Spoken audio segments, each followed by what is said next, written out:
From the New Arts and Media Studios in Milwaukee, I'm Charles Purcell. This is The Log.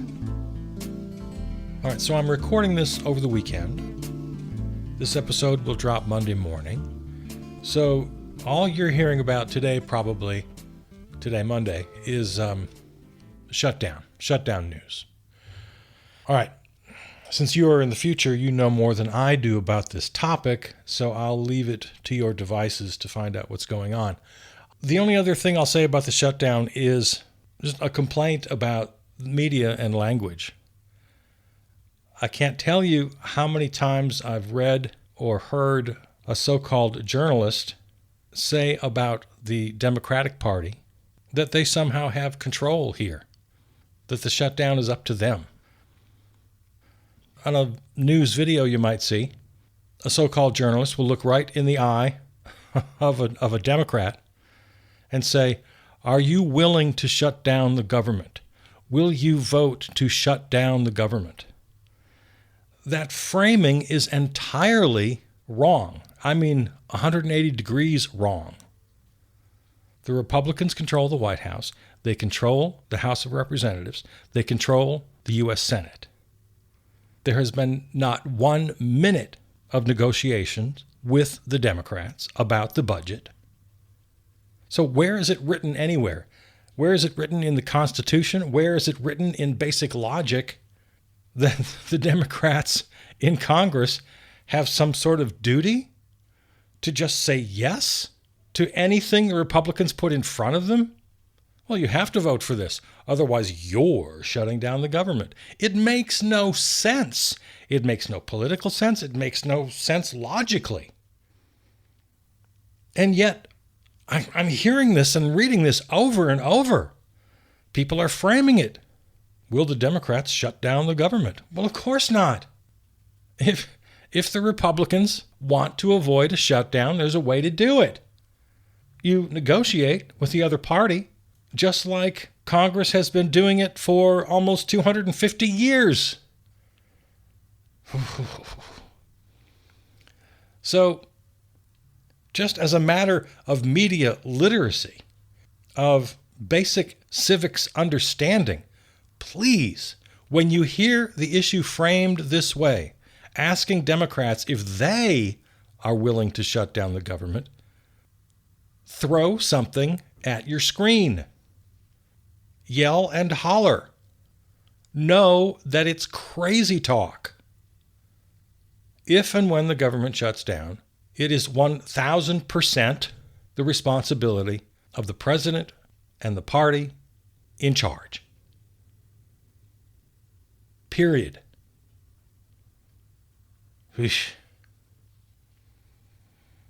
Okay, the ICE shooting last week.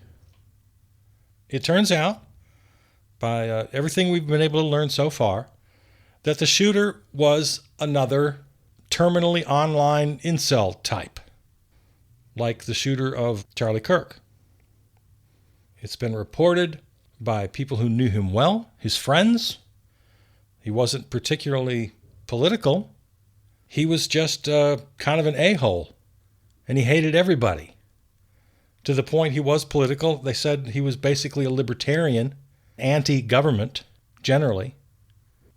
Wasn't MAGA, wasn't Antifa, certainly wasn't a leftist, certainly wasn't a radical leftist.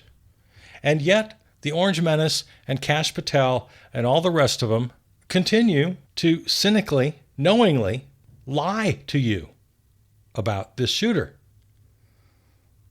He wrote with a marker anti-ice on one of the shell casings. Have you ever... That's not... When the friends were asked about that, they said, guys like this, it's irony on top of irony. It's trolling. It's memes. It's just a middle finger to everybody.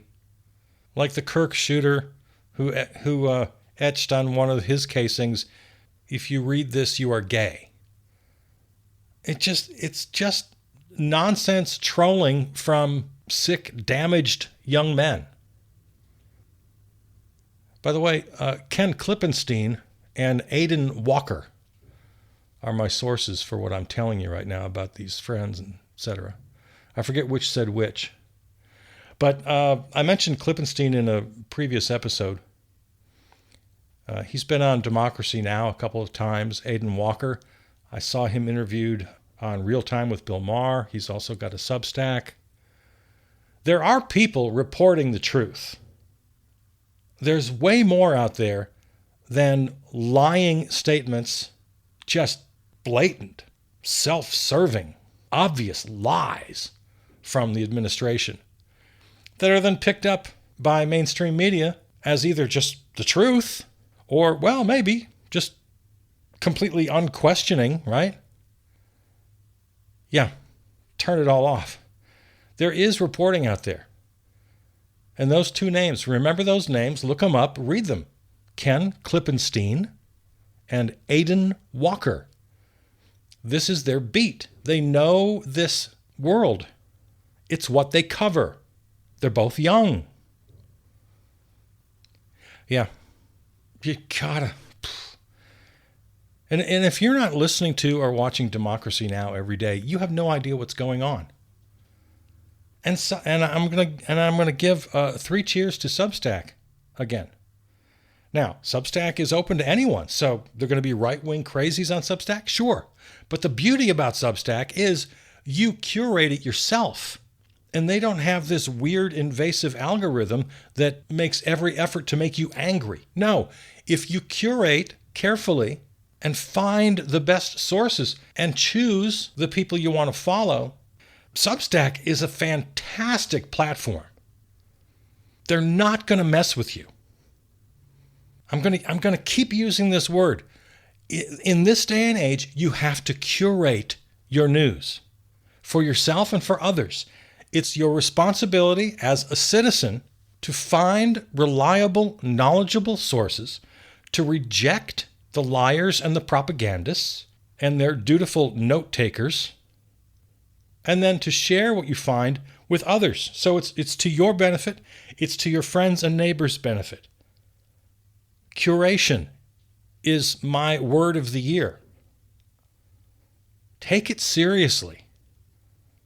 We're all consuming content all the time. Do it consciously. Do it with some purpose. Not that you're putting yourself into a silo. I know everybody's always very critical of that. Well, we all just are put in our own silos, in our own bubbles. No, that's not the point. That's not what I'm encouraging you to do. I'm encouraging you to find sources that are reliable and trustworthy, and to jettison the rest. You'll be a better citizen for it, and if you share it with your fellow citizens, then bully for you. It's the least we can do for each other. Of course, the solution we're really after here, if we want to do something about these terminally online killers, and God forbid the copycatism continues, we just absolutely have to reform the internet. The for-profit algorithms have to go. They have to be outlawed. Algorithms that intentionally take you down rabbit holes. They manipulate their users by design because it works for them. All of the internet, all of it, and everything it touches, all the apps have to be decoupled from profit. They have to be owned and operated and policed by the community, by users. You take the money and profit out of this system, you take away most of the problems. And the problems are getting more serious all the time. I mean, hell, we got people shooting each other. Follow the money. Follow the money. Who profits from turning Robinson into a psychopathic killer? Who profited? Who made the money by keeping this ICE shooter online for 10,000 hours? Who profited from that? Follow the money. Hey, let's go back to the Kirk shooter for a minute. I got to clean something up that's just really bugging me. And I want you to listen to me very carefully. Everybody, and I mean everybody, right, left, and center, is saying that Jimmy Kimmel blamed the right, blamed Republicans. Everybody's saying that he believed and he said on his program that the shooter was MAGA. That's not true. These kind of things drive me nuts. It's not true. People on the right are shouting it, but even people on the left are saying, well, he misspoke or he was careless with his language. He shouldn't have said that. Apparently he believed that. No, I'm going to read you the quote. And if people misunderstood it, that's on them. That's not on Jimmy. Here's the exact quote that got him in trouble. The MAGA gang is desperately trying to characterize this kid who murdered Charlie Kirk as anything other than one of them and doing everything they can to score political points from it. Where's the lie? Where is that not true? He didn't call the shooter one of them. He said that MAGA, to repeat, is desperately trying to characterize this kid who murdered Charlie Kirk as anything other than one of them, which is exactly what they were doing. If you take that to mean that Jimmy Kimmel believed and was purporting that the shooter was MAGA, then that's on you. You're being intellectually dishonest. You're being intentionally ignorant.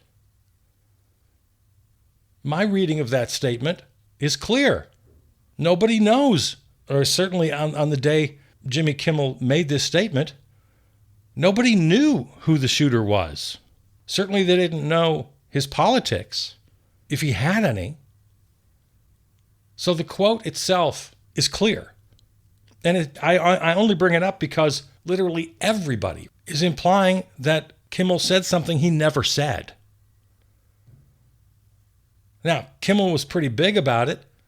He didn't really apologize, but he did say, I forget, I don't have it in front of me. But that first night back, he said he was sorry if anybody misconstrued or thought that he was blaming the right. That was never his intention. So he was bigger about it than I am being right now, than I probably would have been if I were him. Most people are bigger than me. I had to bring that up because it's driving me nuts when everybody of every political stripe is getting the same thing wrong. Journalists, they're doing the same thing now with Antifa. The Orange Menace and Kash Patel and just the whole administration keeps referring to Antifa as though it's some sort of organized group. Like we have meetings and we have dues and we have uniforms and we have strategy sessions and we have funding and we have a bank account when we go out and we buy weapons with it and we have these meetings to plan our next hit job. It's so ridiculous. And they lie about Antifa so much, and let's just for the millionth time say, Antifa is not a group. There's no such thing as an organized group called Antifa.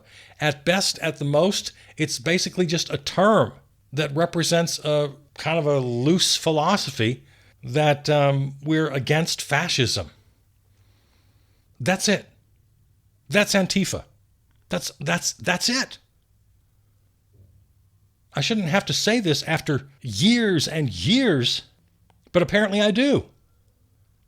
Because the Orange Menace and his propagandist regime, by sheer repetition, has people believing that Antifa is a group. I heard a journalist on a national program just today refer to Antifa as a group. You have to fight lies with the truth. This is one of the most important things we can do in the resistance is to fight lies with truth. I need to speak to another lie. It's the Tom Homan lie, the Homeland Security lie, the Orange Menace lie that they're going after criminals with this mass deportation, with the ICE raids. They come up with these numbers, they pull them directly out of their ass, where they'll say, 70% of Our detainees are hardened criminals. They just come up with these ridiculous numbers. Here's the truth. Independent, non-governmental data, because you can't trust this government. You can't trust the regime. You just can't. Independent data shows that the percentage of ICE detainees with a criminal record closely matches what would be expected if people were detained entirely at random from the general U.S. population.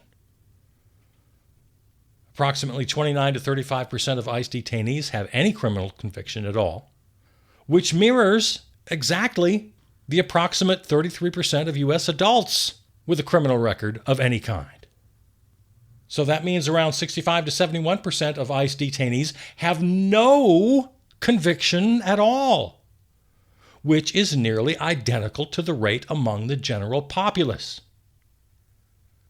It's even lower with violent crime. Violent crime rates among ICE detainees are much lower than the national average, well below the 10% of the U.S. population. Most so-called criminal convictions are for minor, nonviolent offenses or infractions. So, to be clear, the criminal conviction rate among ICE detainees is equal to and even less than what would be seen if arrests were conducted completely at random across the U.S. population. If ICE just went out to anywhere USA with their eyes closed, rounded up 100 people, you'd get the same numbers they're getting now. And Congress just gave them another $45 billion to do it, just to terrorize people, to racially profile people, to harass citizens, to harass legal immigrants, to harass basically everybody. All right, we got to talk a little bit about James Comey. All right, here we go. As you know the story, Eastern District of Virginia, they fired or he resigned. Either way you want to look at it. Eric Siebert, he was the U.S. attorney who refused to bring charges against Letitia James of New York and also James Comey because there were no crimes. There's no evidence. Came back to Pam Bondi and the Orange Menace, said, can't do it. There's no evidence. I can't make charges where I can't just make it up. Okay, well, you're fired then. So they bring in Lindsay Halligan, an attorney. I guess I forget, what is she, a real estate attorney, I think? Made her U.S. attorney for the Eastern District of Virginia with zero, Lord help me, with zero experience. Never prosecuted a case in her life. It's not her job. Her last job was as a staffer of the regime. She was tasked with the job of going through the Smithsonian to make sure they didn't depict slavery accurately. Yeah, she was the head of the thought police over at the Smithsonian, making sure it wasn't woke. Yeah, former beauty pageant contestant with zero experience in prosecuting legal cases. So now she's in charge, and she got Comey indicted. I don't know much about these things.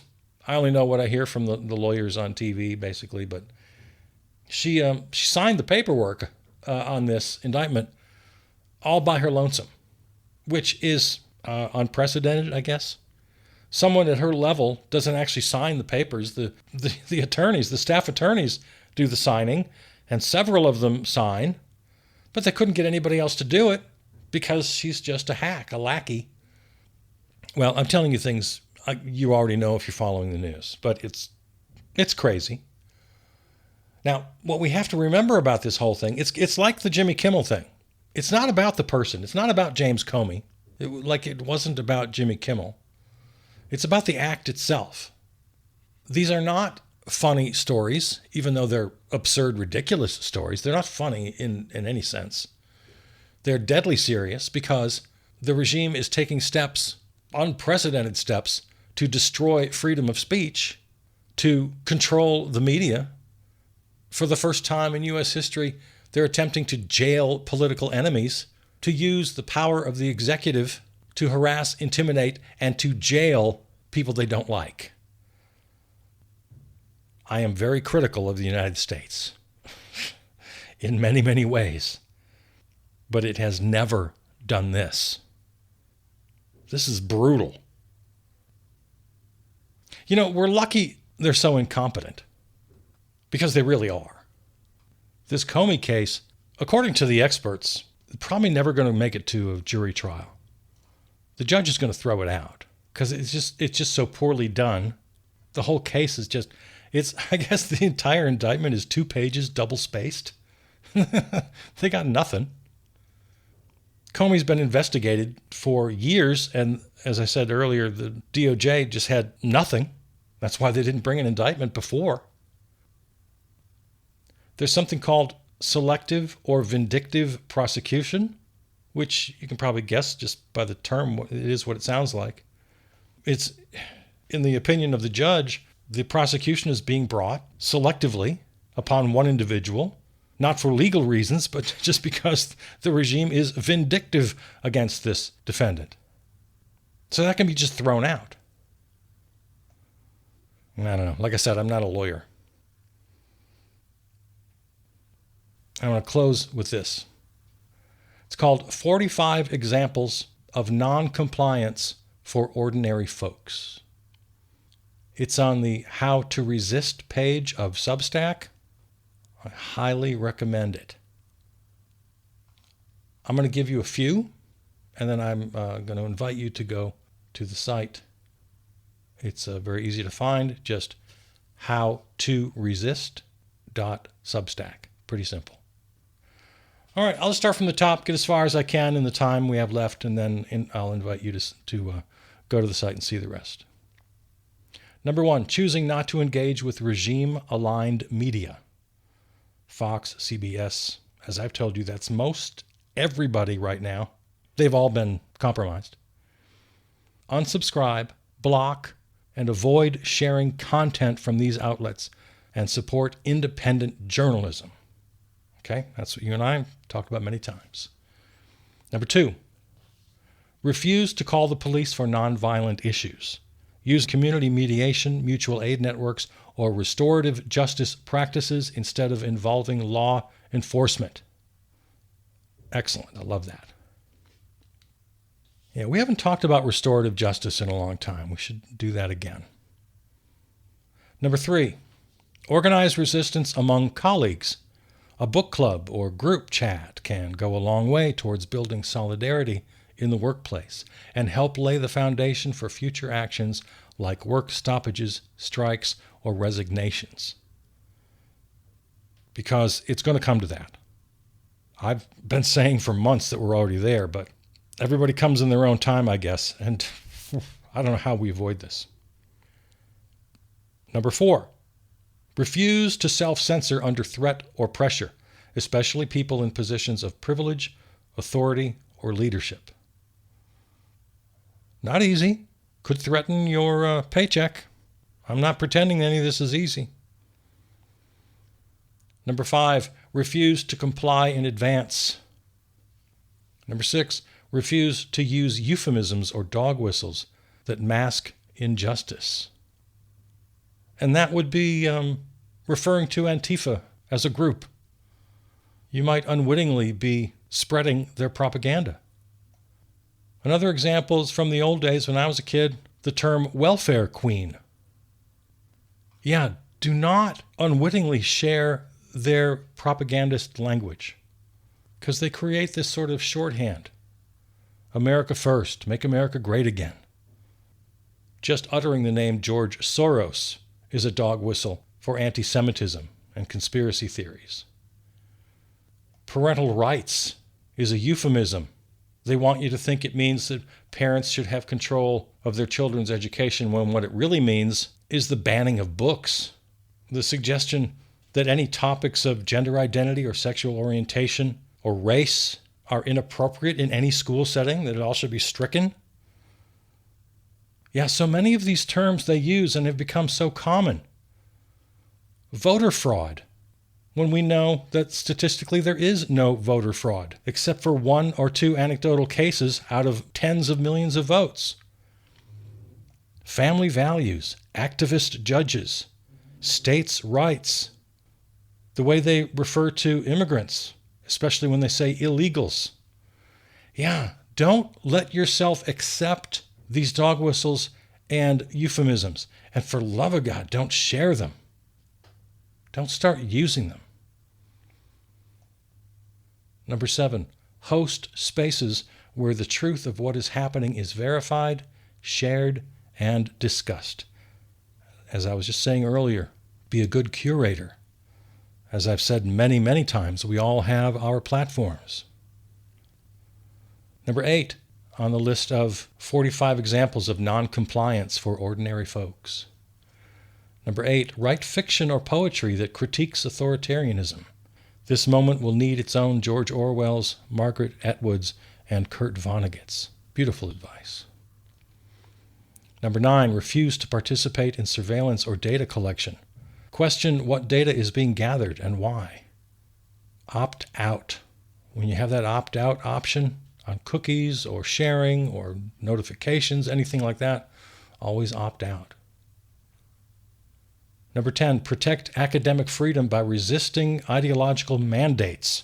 Push back against curriculum changes that erase marginalized voices or promote propaganda. We all live in a school district. We all live in some community that has a city council or a town council or a school board. Number 11, provide shelter or aid to targeted individuals. Offer housing, legal aid, or transportation to those facing deportation, surveillance, or violence. You and I have talked many times about mutual aid. Start now, make it simple, get together, share resources, and then if and when it really hits the fan, you'll be ready. You'll have a foundation. Number 12, report ICE activity through apps like ICE Block, a local rapid response group, or Reddit. Yeah, have we talked about ICE Block? It's an app that helps you track where ICE is operating and lets you issue warnings. And let me take a moment to give a big shout out to all of those who are interrupting ICE raids, or at least videotaping, shouting obscenities at the ICE personnel. It's more than just sort of gratifying, satisfying. There have been cases where raids have been cut short or canceled, or they've just literally been chased away by friends and neighbors. It's a great thing to see. It's great in and of itself that they had success, but it's also wonderful to see it. It's a really inspiring and important image. Those kinds of videos really do inspire and encourage others to join the fight. These are just a few of the 45 numbered. I'm going to ask you to go to howtoresist.substack. All right, there's the episode for today. Find it on your favorite podcast platform and on the website, charlespurcell.com. Find me on Substack, also on Blue Sky. Thanks to our home station, River West Radio in Milwaukee. Peter Donalds wrote and performed our theme song. All right, there it is. I love you. See you out there.